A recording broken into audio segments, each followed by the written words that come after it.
trigger warning, the story involves human and animal sacrifice.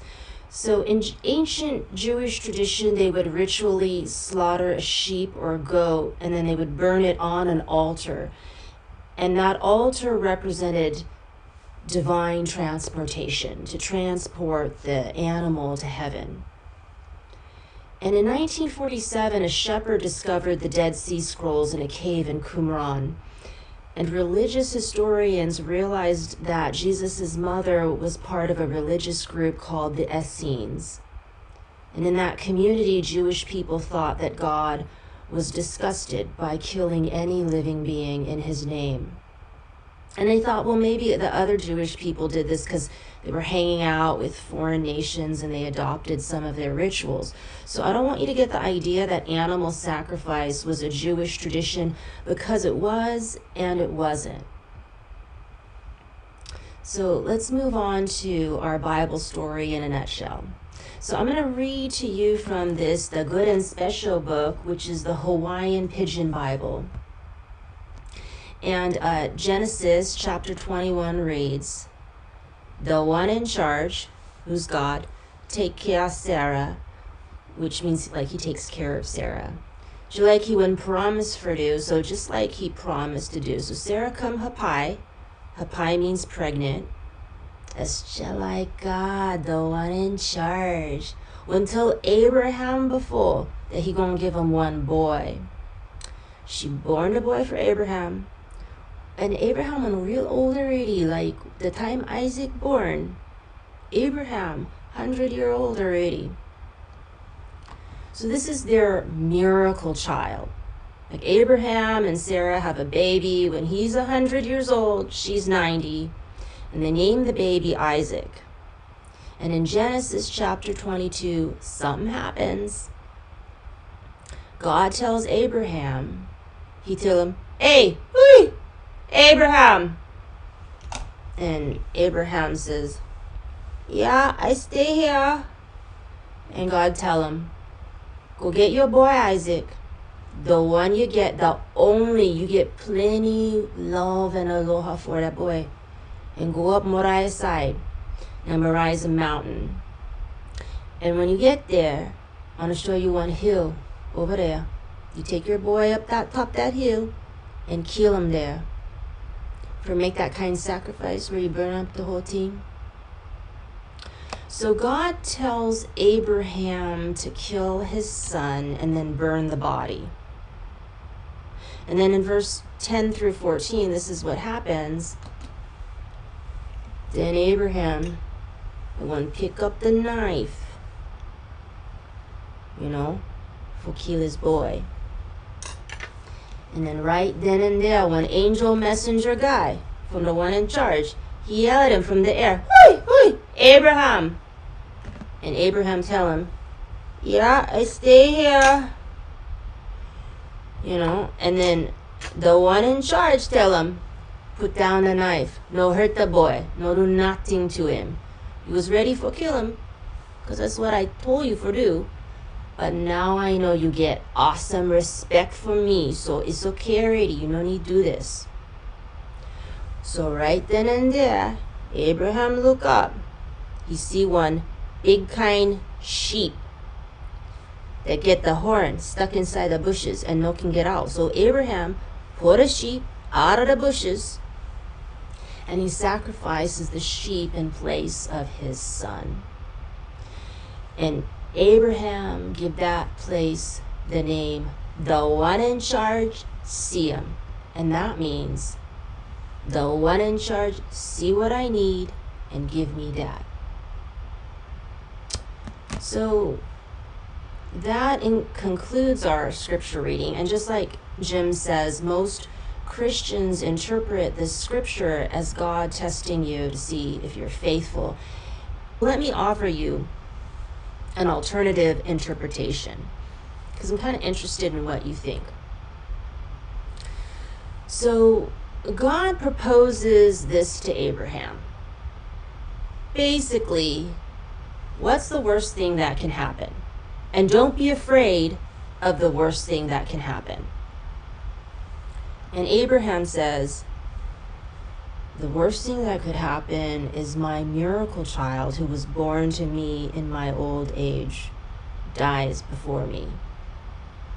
And God says, no, the worst thing that could happen is that he would die violently. And Abraham is like, yeah. And then God says, oh, no, wait, the worst thing that could happen is that he would die violently by your own hands, and it would be your fault that he's dead. And Abraham says, oh, yeah, that's pretty bad. And God says, I want you to imagine the worst thing that could happen. And Abraham is like,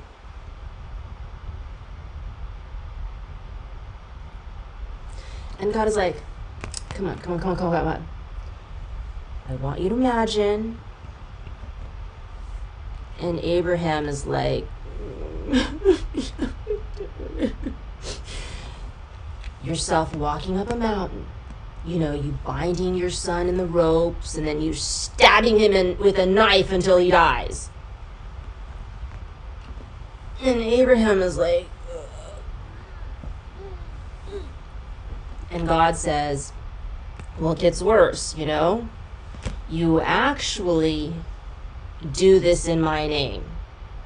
The God who you worshipped, the God who gave you a miracle child, actually turns out to be blackmailing you, and this whole thing is a scam. And Abraham is like, wow, okay, I didn't think it could get any worse, but that's pretty bad.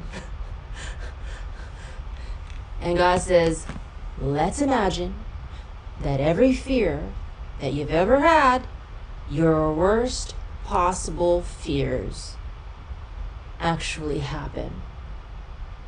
Let's go down the rabbit hole.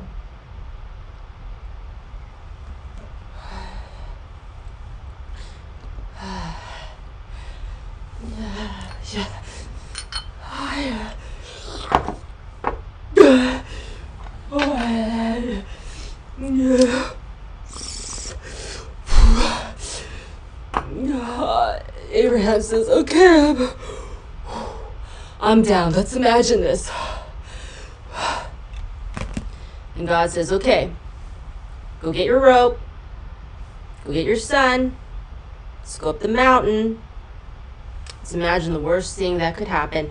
And let's imagine you going through the whole thing. So 3 of them, God, Abraham, Isaac, the rope, the knife, they go all the way up the mountain. And then they get to the top of the mountain. And Abraham ties Isaac up.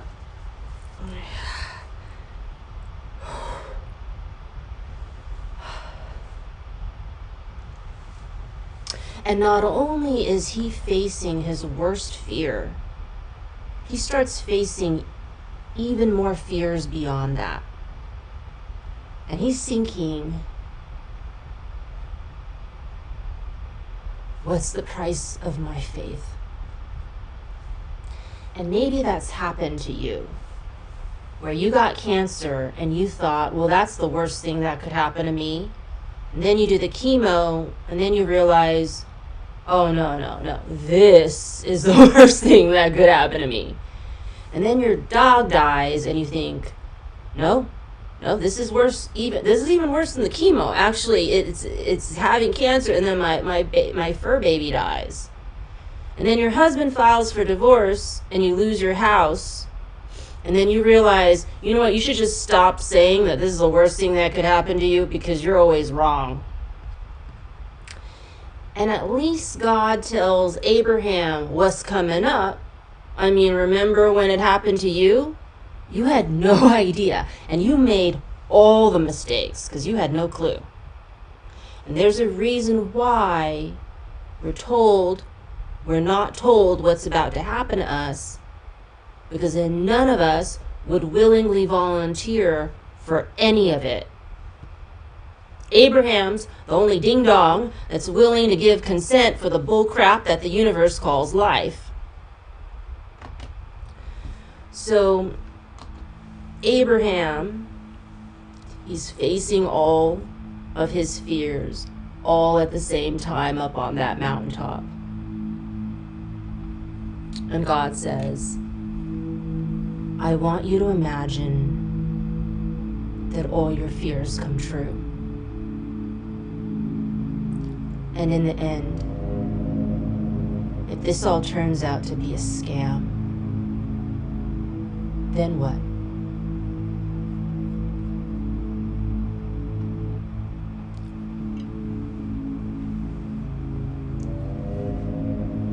Abraham says, no, I wouldn't have any regrets. I'd still believe. Because this is not about you, God. This is about me. This is about who I am. I mean, even if you turned out to be a scam, I'm still the father of many nations. I mean, even if this was a scam, I've built so much character along this journey. I mean, my wife and I have been through so much that now I know that I am enough for me. I'm enough for me. I am enough. Now, the lie that much of religion tells us is that we are never enough. That we need God, or we need Jesus, or we need a pastor, or we need a church to redeem us. And that's a lie. The truth is you're enough. You are always enough. You have always been enough. The moment Abraham realizes this, God says, put the knife down and untie your son.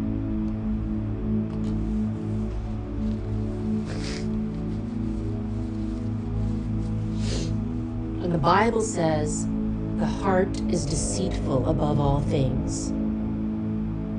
You have me, Abraham, in your heart, and you love me blindly. What if I was wrong? What if I made a mistake? And Abraham says, you're God, you're perfect, you don't make mistakes. And God says, I made you, you're perfect. You know your neighbor? And Abraham's like, Shemael, the guy who stapled his testicles to impress his wife? And God says, I also made him. I make mistakes. Okay? There's just a lot of them. I'm in the process of trying to fix some of them, but it's not going well. And Abraham says, I noticed. And God says, I have a lot of mistakes running around planet Earth. That's why I don't want sheeple. People who just follow like sheep. If we're going to do this together, Abraham, if we're going to be friends, I need you to be there for me. And Abraham says, I'm here. And God says, no, I need you to be awake. I'm not training you to be a slave. I'm not training you to be a master. I'm training you to be free, a free thinker. Listen to your soul and question what everyone says is true. Dig deep. Your power is in your freedom to think for yourself. I didn't even have to tell you to put the knife down and untie your son. Because in that last moment, you realize that this is unnecessary. You don't have to kill anyone, even a part of yourself, to be enough. Have you ever done that? Step down so you wouldn't outshine your best friend? Or change the way that you speak or you look so you wouldn't challenge someone's authority? Or you use some form of self-improvement as an act of self-hate? And that's not the world, the church, or your social circle not accepting you. That's you not accepting yourself. Where you think that you have to kill a part of yourself in order to be loved. because you can't be loved as your whole self. Because when you let yourself face all your fears, and instead of conquering them, you embrace them, your fear will be your greatest teacher.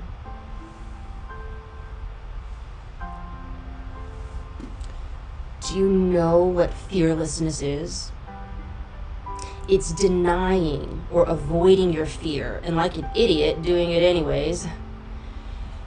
And the difference between that and courage is embracing your fear and moving forward with all your fear intact, as a guide, as a GPS inside your soul, as a lighthouse, a way to see in the dark. Fearlessness is sprinting into the storm with a blindfold on. Courage is eyes wide open, seeing all that terror in front of you, and then stepping into your fear and becoming the eye of the storm. Sometimes when we're afraid, we just let people, including God, make decisions for us. We let them be our eyes, we just follow them. Or we can be afraid and still choose faith while being afraid. And then your inner eye will be opened. Faith without fear will make you blind. And faith with fear, but still faith, opens your inner eye. And God says to Abraham, I don't want you to become the father of many nations and a leader of a great religion with this false belief that you are not enough. And I don't want you to pass that lie down onto your son. This was an important lesson, and I want you to remember that you learned this lesson from yourself. I told you to put the knife down after you realized that you didn't have to kill your son, that I wasn't asking you to kill him. I was asking you to think for yourself. And you did. You thought that you are enough for you. You are your greatest teacher. Please write this in your journal. I'm always enough for me. I'm always enough. I've always been enough.